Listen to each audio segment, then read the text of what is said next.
සුබ දවසක් හැමෝටම. අද අපි කතා කරන්න යන්නේ FIDIC 2017 version එක. ඒක දැන් මාකට් එකට ඇවිල්ලා අවුරුදු 8ක් වෙනවා. FIDIC 2017 version එක FIDIC 1999 version එකේ successor කියලා අපිට කියන්න පුළුවන්. ඒක භාවිත කරනකොට ඔයගලන්ට ගොඩක් තේරෙනවා ඇති. ඒක collaborative approach එක කියන එක cultivate කරන හොඳ ක්‍රමවේද ගොඩක් තියෙන standard form of contract එකක්. ඒ ස්ටෑන්ඩඩ් ෆෝම් of contract එක ඉගෙන ගන්න අලුත් විදියක් ගැන මම අද කතා කරනවා. Learning FIDIC 2017 through a function-based approach. A comprehensive guide of 21 clauses in FIDIC 2017 version. අපි මේ කියන particular course එකේදී ඉගෙන ගන්නට යන්නේ FIDIC 2017 version එකේ clauses 21 function-based baskets ටිකකට දාලා ඉගෙන ගන්න කොහොමද කියලා. සරලව කියනවා නම් ඒක එහෙමයි. මේක කතා කරද්දී අපිට කතා කරනවා course structure එක. ඒ course structure එකේදී අපි කතා කරන documents මොනවද කියලා අපි කතා කරනවා. ඊළඟට මේ function based learning කියන එක පිළිබඳව යම්කිසි idea එකක් යම්කිසි අදහසක් ඔබට ලබා ගැනීමට හැකියාව ලැබෙනවා. ඉදිරි විනාඩි කිහිපය ඇතුළත. ඊට අමතරව අපි කොහොමද function based structure එකක් හදාගන්නේ? ඔයගොල්ලෝ දන්නවා work breakdown structure කියලා එකක් තියෙනවා. work breakdown structure කියන්නේ basically program එක. cost breakdown structure කියලා එකක් තියෙනවා.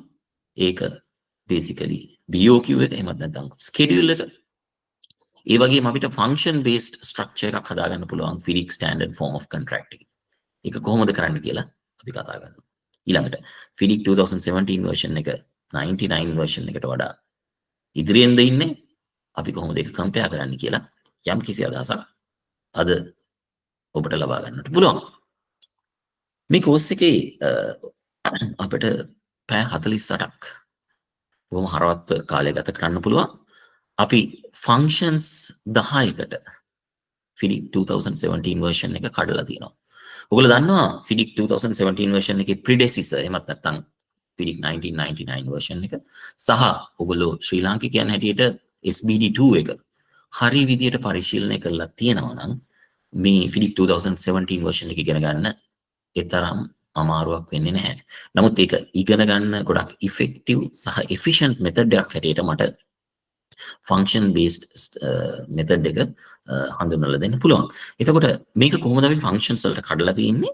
අපි general එහෙමත් නැත්නම් building blocks කියලා ඉස්සෙල්ලාම කතා කරනවා. මේක තමයි අපි ගොඩක් වෙලාවට ඕනම standard form of contract එක defined terms. එහෙමත් නැත්නම් general procedures, general interpretations කොහෙද තියෙන්නේ කියන එක අද සඳහන් කරන්නේ. උදාහරණයක් හැටියට ගත්තොත් FIDIC 1999 version එකේ කොතනකවත් නැහැ shall කියන වචنين ඇත්තටම signify වෙන්නේ මොකක්ද කියලා. මේ කියන වචනයෙන් ඇත්තටම signify වෙන්නේ මොකක්ද කියලා. නමුත් English literal meaning එක ගත්තාම ඔයගොල්ලෝ දන්නවා මේ කියන්නේ discretional. shall කියලා කියන්නේ ඊට වැඩිය solid, concrete obligation එකක්. ඉතින් FIDIC 2017 version එකේ interpretation කියන section එකට ගියහම ඔයගොල්ලන්ට බලන්න පුළුවන් shall කියන එකෙන් signify වෙන්නේ you are contractually obligatory to do that one කියන එක clearly ලියලා තියෙනවා.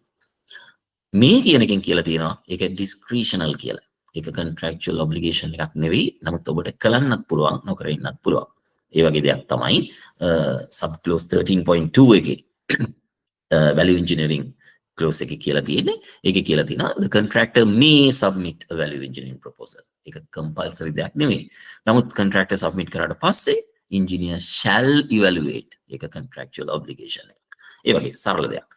එතකොට මේ කියන building blocks ටික හරියට නිකන් ගත්තොත් පොඩි ළමයෙක්ට අපි Lego set එකක් දුන්නාම ඒ Lego set එකකින් structure එකක් හදන්න කියලා ඒ ළමයා ඒ කියන structure එකට අදාළ කොටස් හරියට අඳුනාගන්නේ කොහොමද? ඒ කියන document එකේ ලියලා තියෙනවා මෙන්න මේ පාට කෑල්ල එහෙම කියලා. අන්න ඒ විදිහට තමයි අපි building blocks ටික හරියට අවබෝධ කරගන්නේ. ඒක එක function එකක් ඇත්තට. මොකද හේතුව ඒක function එකක් වෙන්නේ අපි ඉගෙනගත්ත දේ අපි කොතනටද යොදන්නේ කියන එක පිළිබඳ හරි අවබෝධයක් අපි ලබා ගන්නවා. ඊළඟට ගොඩක් වෙලාවට parties responsibilities ගැන අපි කතා කරනවා. ඒක එක function එකක්. ඒ responsibilities අපි deliver කරන විදිය time කියලා කියන්නේ ඔයගොල්ලෝ දන්නවා අර අයන් ට්‍රෑන්ගල් එකේ ටයිම් කොස්ට් කොලිටි කියන අයන් ට්‍රෑන්ගල් එකේ ඒක මම අලුතෙන් ඩිෆයින් කරනවා ග්‍රීනින් දී අයන් ට්‍රෑන්ගල් කියලා ටයිම් කොස්ට් කොලිටි සස්ටේනබිලිටි ඒකේ එක කොටසක් තමයි ටයිම් කියන්නේ. එතකොට ටයිම් කියන ෆන්ක්ෂන් එක කොහොමද ෆිලික් 2017 සිසාරා යන්නේ කියලා අපි ඉගෙන ගන්නවා. ඊට අමතරව කොලිටි ඒකත් තව ඉතාම වැදගත් දෙයක්. කොලිටි එකට අපි ප්‍රොජෙක්ට් එක ඩිලිවර් කරන්නේ කොහොමද කියලා ඒ ගැන කතා කරනවා. පේමන්ට්ස් ගැන කතා කරනවා. payments කියන process එක ගැන කතා කරනවා. management of variations and claims මේ processes දෙක ගැන කතා කරනවා. liabilities and insurance terminations සහ professional discussion case studies ඒක මේ කියන functions ටික ඔක්කොම එකතු කරලා එන ඔබගේ ප්‍රායෝගික අත්දැකීම හරියට මුසු කරන්නේ කොහොමද කියන එක පිළිබඳ අපි අවබෝධයක් ලබා ගන්නවා. නමුත් මේ course එක කරන්න කලින් ඔබ දැනගත යුතු කාරණා කීපයක් තියෙනවා. ඔබ FIDIC 1999 OSBD2 practitioner කෙනෙක් නම් ඔබට පුළුවන් ඒ කියන පොත් නැවත පරිශීලනය කරන්න භාවිත කරලා යම්කිසි දැනුමක් ලබා ගන්න පුළුවන්. අපි මොකක්ද ඇත්තටම මාකට් එකේ ප්‍රැක්ටිස් කරේ කියලා. FIDIC 2017 තවම ඒතරම් බහුලව භාවිත වෙන්නේ නැහැ. ඒක එතකොට ඔයගලන්ට හිතේ මේක තියරිටිකල් එකක් කියලා. නමුත් 1999 HSBD2 හරියට පරිශීලනය කරලා තියෙනවා නම් ඒකෙන් ඔබ ලබාගත් දැනුම ඉතාම ලස්සනට FIDIC 2017 version එකට මුසු කරන්නට පුළුවන්. FIDIC golden principles ඒකෙන් හරියට රේන්ස් තියාගන්නවා. මොකද රේන්ස් තියාගන්නවා කියන්නේ ඒ කියන්නේ FIDIC flavor එකෙන් ඔබට particular conditions of contract draft කරන්න නොදී ඒක රඳවා තබා ගැනීම සඳහා තියෙන නිර්ණායක ගොඩක් තමයි FIDIC golden principles කියලා කියන්නේ. ඒක ගොඩක් 2017 version එකත් එක්ක සම්බන්ධිච්ච දෙයක්. අපි ඒ ගැන ඉගෙන ගන්නවා. SCL delay and disruption protocol එක ගැන FIDIC 2017 version එකේ guidelines වල කියලා තියෙනවා. ඒ ගැන අපි කතා කරනවා. ඒකේ 2017 පෙබරවාරි version එක ගැන තමයි අපි කතා කරන්නේ. ඒක තමයි අලුත්ම version එක. ඊට අමතරව මේ RICS black book කියන එක RICS standard document එකක් issue කරලා තියෙනවා. black book කියන එක ඔක්කොම convene කරලා consolidated black book එකක් 2025 issue කරනවා කියලා RICS කියලා තියෙනවා. ඒකට අදාළ documents 27ක් ඔයගලන්ට freely download කරන්න පුළුවන්. ඒ හැමතැනම FIDIC වලට refer වෙලා තියෙන තැන් ටික අපි extract කරගන්නවා. ඒක අපි මුසු කරනවා FIDIC 2000 දැනුමට.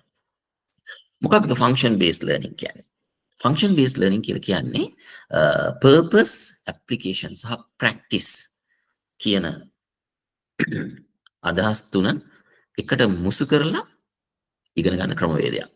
ඒක නිකන් හරියට ඔයගොල්ලෝ දන්නවා සුභාෂිතේ කවි පාඩම් කරා ඒ දවස්වල ගාථා පාඩම් කරා ඒ දවස්වල අපි ඒක කරේ memorizing theoretical concepts. එහෙම නැත්නම් memorizing කියන method එකකින් අපි වනපොත් කරා.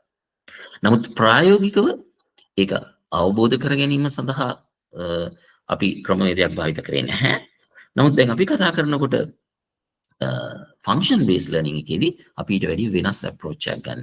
ඔයගොල්ලෝ quantity surveys ලා හැටියට එහෙම නැත්නම් contract construction professionals ලා හැටියට hands on experience තියෙන කට්ටිය.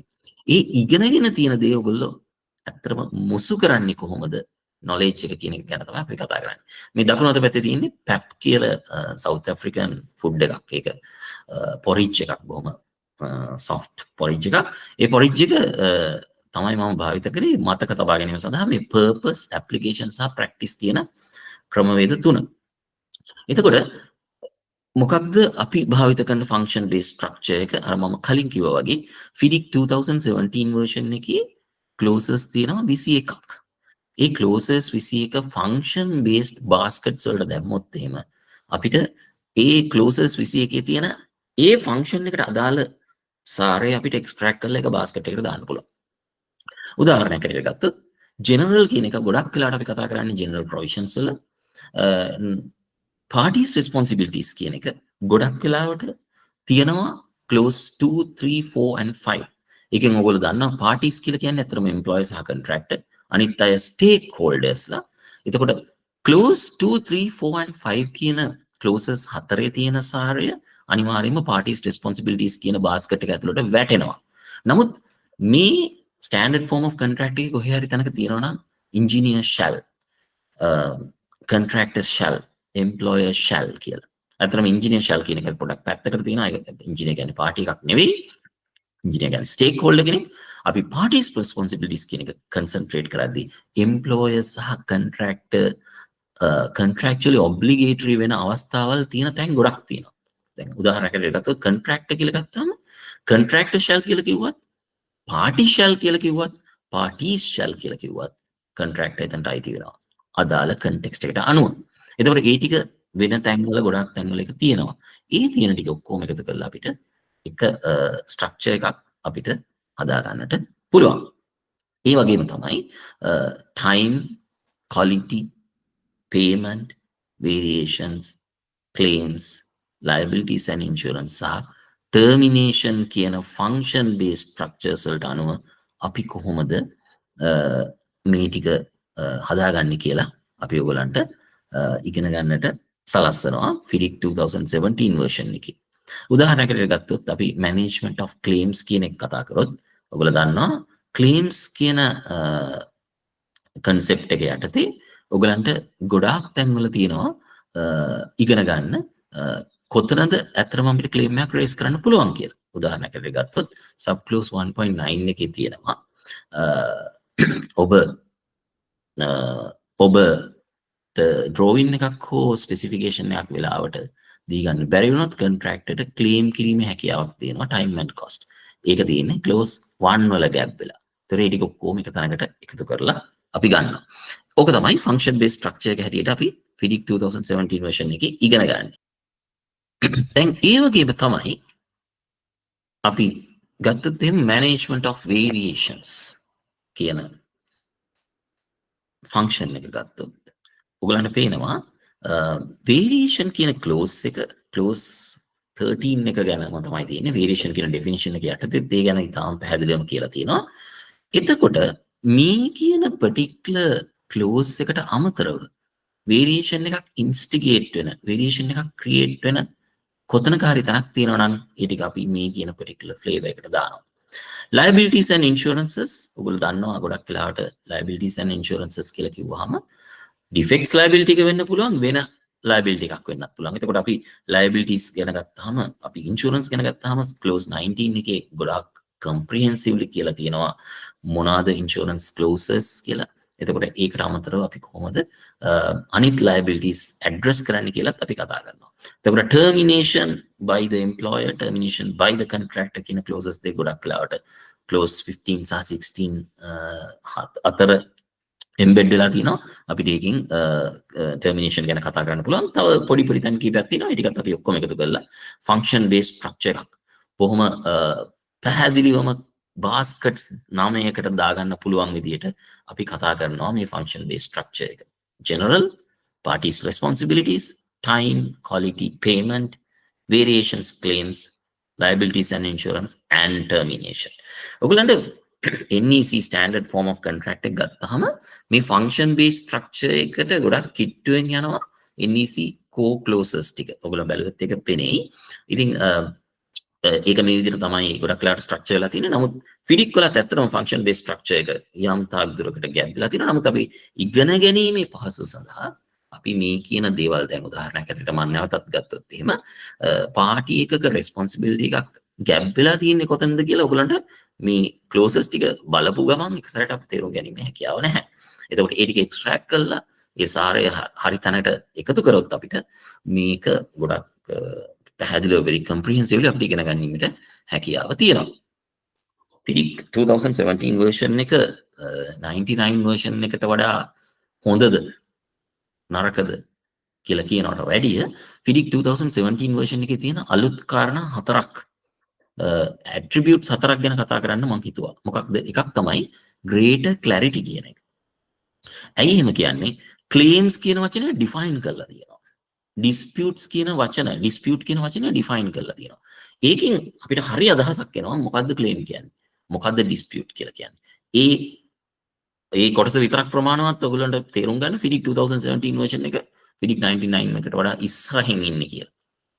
ඊළඟට enhanced risk management procedure එක ගොඩක් comprehensively කතා කරලා තියෙනවා. අපි ඒ ගැන කතා කරනවා අපේ course එකේදී. structured claims handling. ඔයගොල්ලෝ දන්නවා 99 version එක දක්වා තිබුණේ employers claim කියන එක වෙන clause එකක 2.5. දැන් මේ දෙක ඔක්කොම එක තැනකට කන්වීන් කරලා තියෙනවා. employers claims සහ contractors claims කියලා. හොඳ ලස්සන straight set forth procedure එකක් තියෙනවා. condition precedence එක තැන් දෙකක තියෙනවා.